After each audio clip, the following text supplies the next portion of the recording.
So the new album, man, talk about praying through an album and asking God to give lyrics, to give melodies, divinely inspired. That's where it all started. It started that way, and I don't hear like the audible voice of God, but I begin to believe and take steps forward, saying, God, I need to say what you're saying, because if I say what you say, you'll make a way for your word.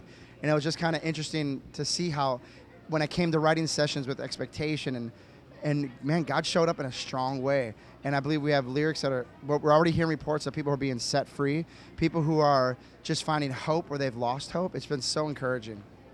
So the title track, I looked on Billboard on one of the Christian charts, it's #1 this week. Yep. So it seems to be really resonating with Yeah. people. What do you think is it about that song that is striking a chord with people? The self-titled album is, excuse me.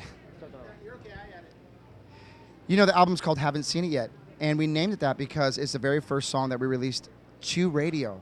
And it has just blown up massively. It's my fastest growing single, most streamed single I've ever had. And I think it has to do because it comes from that place of that people are walking through hopeless situations. They're walking through disappointments.